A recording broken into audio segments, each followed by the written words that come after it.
Chapter 36. And Elihu continued and said, Bear with me a little, and I will show you, for I have yet something to say on God's behalf.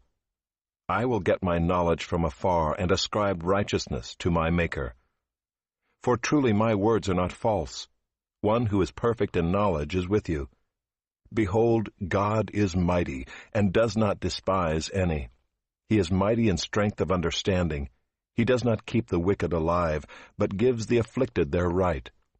He does not withdraw his eyes from the righteous, but with kings on the throne he sets them forever, and they are exalted. And if they are bound in chains and caught in the cords of affliction, then he declares to them their work and their transgressions, that they are behaving arrogantly. He opens their ears to instruction and commands that they return from iniquity. If they listen and serve him, they complete their days in prosperity and their years in pleasantness. But if they do not listen, they perish by the sword and die without knowledge. The godless in heart cherish anger. They do not cry for help when he binds them.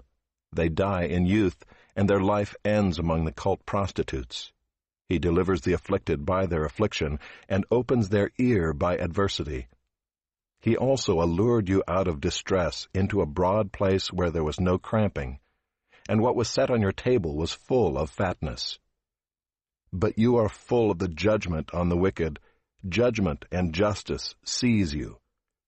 Beware lest wrath entice you into scoffing, and let not the greatness of the ransom turn you aside. Will your cry for help avail to keep you from distress, or all the force of your strength? Do not long for the night when peoples vanish in their place. Take care. Do not turn to iniquity, for this you have chosen rather than affliction. Behold, God is exalted in his power. Who is a teacher like him? Who has prescribed for him his way? Or who can say, You have done wrong? Remember to extol his work of which men have sung. All mankind has looked on it. Man beholds it from afar. Behold, God is great, and we know him not. The number of his years is unsearchable. For he draws up the drops of water. They distill his mist in rain, which the skies pour down and drop on mankind abundantly. Can anyone understand the spreading of the clouds, the thunderings of his pavilion? Behold, he scatters his lightning about him, and covers the roots of the sea. For by these he judges peoples. He gives food in abundance.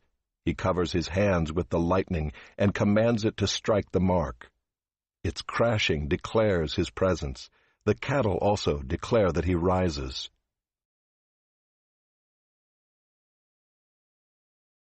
Chapter 37. At this also my heart trembles and leaps out of its place. Keep listening to the thunder of his voice and the rumbling that comes from his mouth. Under the whole heaven he lets it go, and his lightning to the corners of the earth. After it his voice roars. He thunders with his majestic voice, and he does not restrain the lightnings when his voice is heard. God thunders wondrously with his voice. He does great things that we cannot comprehend. For to the snow, he says, Fall on the earth, likewise to the downpour, his mighty downpour. He seals up the hand of every man, that all men whom he made may know it. Then the beasts go into their lairs and remain in their dens. From its chamber comes the whirlwind, and cold from the scattering winds. By the breath of God ice is given, and the broad waters are frozen fast. He loads the thick cloud with moisture. The clouds scatter his lightning. They turn around and around by his guidance, to accomplish all that he commands them on the face of the habitable world. Whether for correction, or for his land, or for love, he causes it to happen. Hear this, O Job. Stop and consider the wondrous works of God. Do you know how God lays his command upon them and causes the lightning of his cloud to shine? Do you know the balancings of the clouds, the wondrous works of him who is perfect in knowledge, you whose garments are hot when the earth is still because of the south wind? Can you, like him, spread out the skies, hard as a cast metal mirror? Teach us what we shall say to him. We cannot draw up our case because of darkness. Shall it be told him that I would speak? Did a man ever wish that he would be swallowed up? And now no one looks on the light when it is bright in the skies, when the wind has passed and cleared them. Out of the north comes golden splendor. God is clothed with awesome majesty. The Almighty, we cannot find him. He is great in power. Justice and abundant righteousness he will not violate.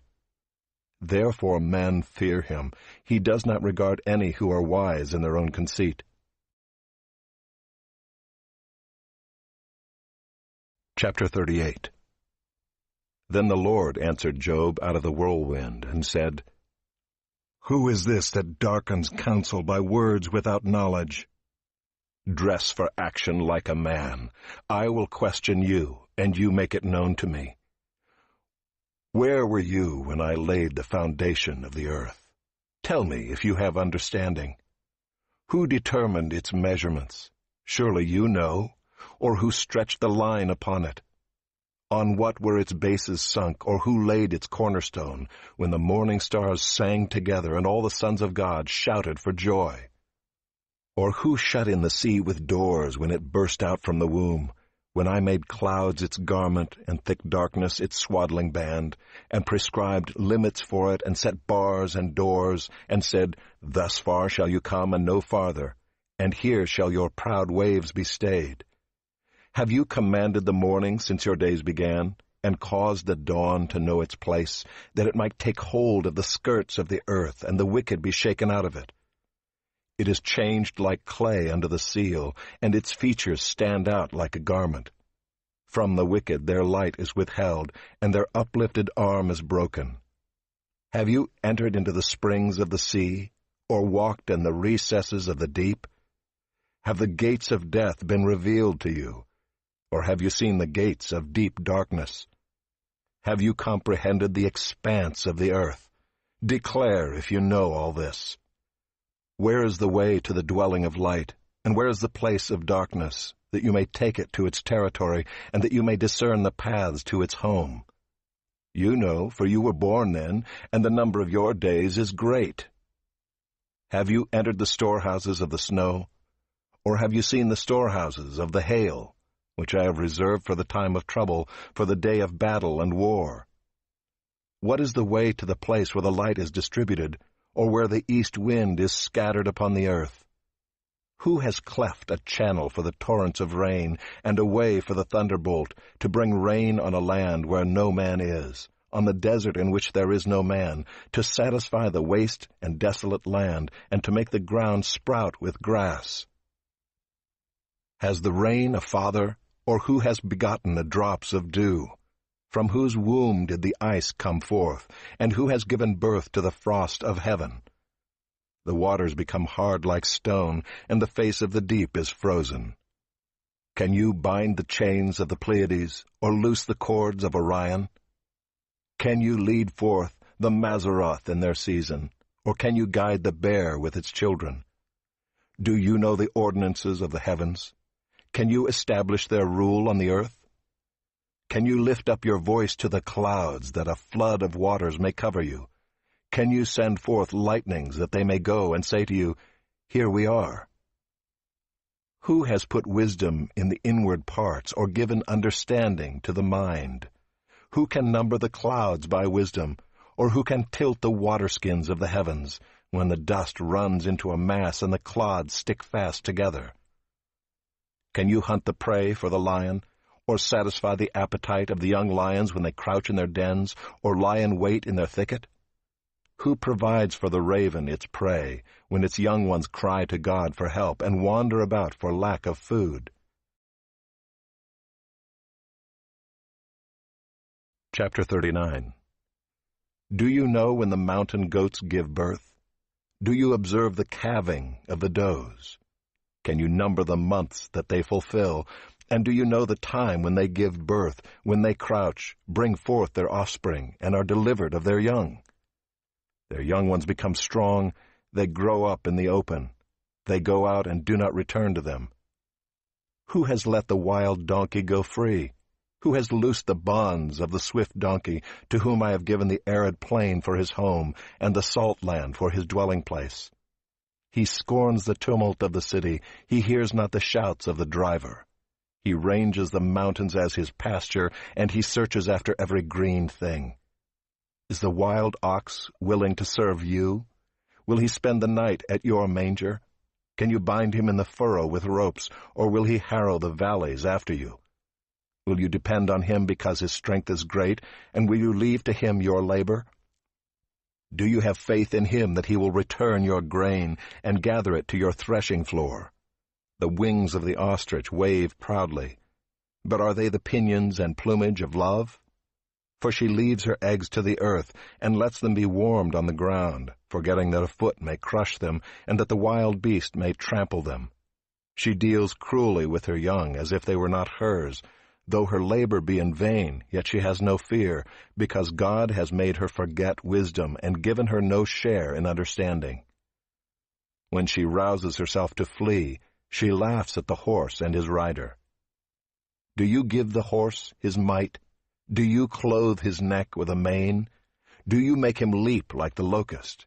His majestic snorting is terrifying. He paws in the valley and exults in his strength. He goes out to meet the weapons.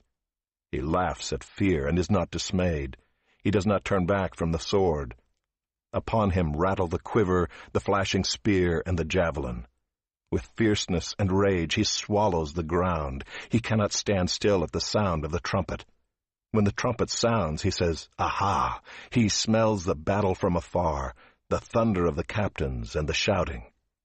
Is it by your understanding that the hawk soars and spreads his wings toward the south? Is it at your command that the eagle mounts up and makes his nest on high? On the rock he dwells and makes his home, on the rocky crag and stronghold. From there he spies out the prey, his eyes behold it from far away. His young ones suck up blood, and where the slain are, there is he.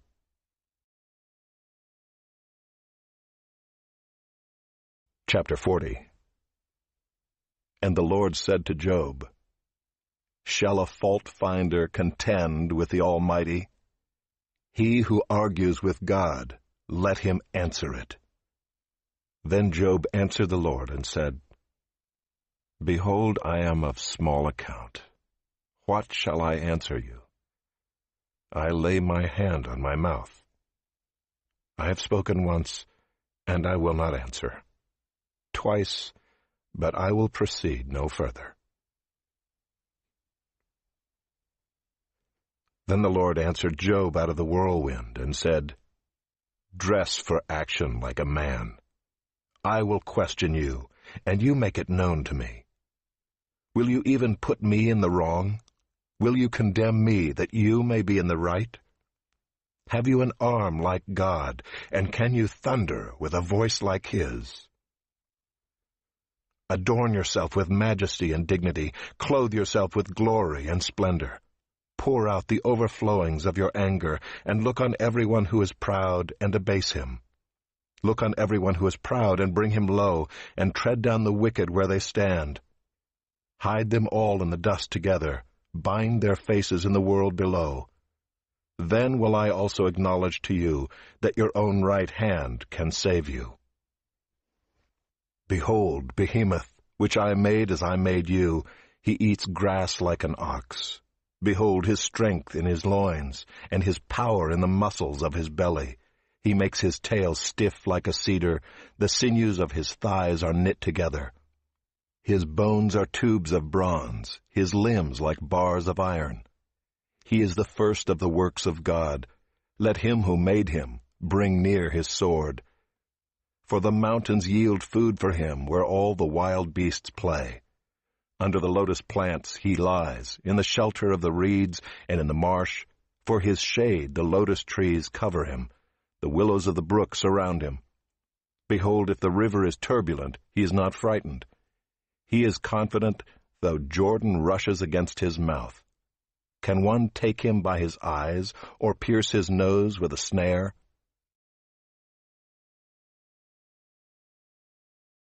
Chapter 41. Can you draw out Leviathan with a fishhook, or press down his tongue with a cord? Can you put a rope in his nose, or pierce his jaw with a hook? Will he make many pleas to you? Will he speak to you soft words? Will he make a covenant with you to take him for your servant forever? Will you play with him as with a bird, or will you put him on a leash for your girls? Will traders bargain over him? Will they divide him up among the merchants? Can you fill his skin with harpoons, or his head with fishing spears? Lay your hands on him, remember the battle. You will not do it again. Behold, the hope of a man is false. He is laid low even at the sight of him. No one is so fierce that he dares to stir him up. Who then is he who can stand before me? Who has first given to me that I should repay him? Whatever is under the whole heaven is mine. I will not keep silence concerning his limbs, or his mighty strength, or his goodly frame. Who can strip off his outer garment? Who would come near him with a bridle? Who can open the doors of his face? Around his teeth is terror.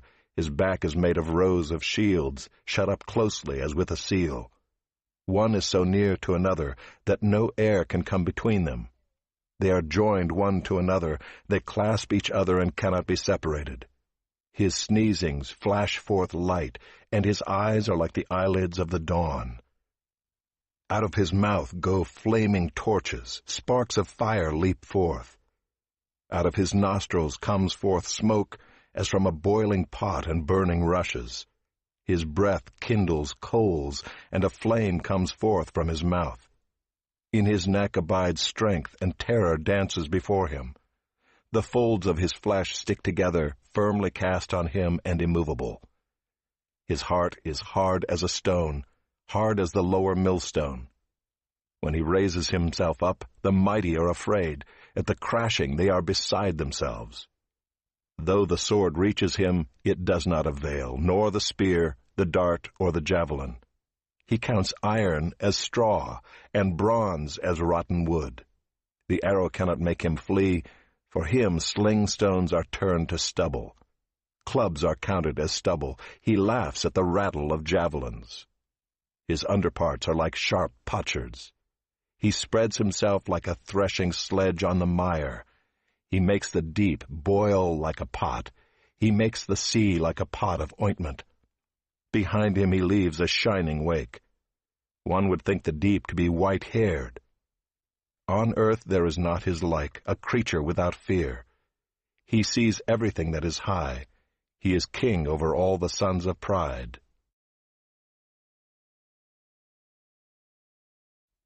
Chapter 42. Then Job answered the Lord and said, I know that you can do all things, and that no purpose of yours can be thwarted. Who is this that hides counsel without knowledge? Therefore I have uttered what I did not understand, things too wonderful for me, which I did not know.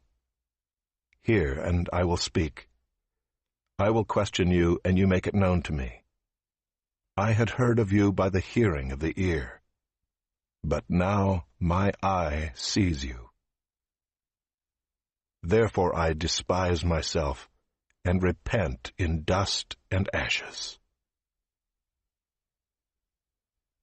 After the Lord had spoken these words to Job, the Lord said to Eliphaz the Temanite, My anger burns against you and against your 2 friends, for you have not spoken of me what is right, as my servant Job has. Now therefore take 7 bulls and 7 rams, and go to my servant Job, and offer up a burnt offering for yourselves. And my servant Job shall pray for you. For I will accept his prayer, not to deal with you according to your folly. For you have not spoken of me what is right, as my servant Job has. So Eliphaz the Temanite, and Bildad the Shuhite, and Zophar the Naamathite went and did what the Lord had told them, and the Lord accepted Job's prayer. And the Lord restored the fortunes of Job when he had prayed for his friends, and the Lord gave Job twice as much as he had before. Then came to him all his brothers and sisters, and all who had known him before, and ate bread with him in his house. And they showed him sympathy, and comforted him for all the evil that the Lord had brought upon him. and each of them gave him a piece of money and a ring of gold. And the Lord blessed the latter days of Job more than his beginning. And he had 14,000 sheep, 6,000 camels, 1,000 yoke of oxen, and 1,000 female donkeys. He had also 7 sons and 3 daughters. And he called the name of the first daughter Jemimah, and the name of the second Keziah, and the name of the third Keren-Happuch. And in all the land there were no women so beautiful as Job's daughters, and their father gave them an inheritance among their brothers. And after this Job lived 140 years, and saw his sons and his sons' sons 4 generations. And Job died, an old man and full of days.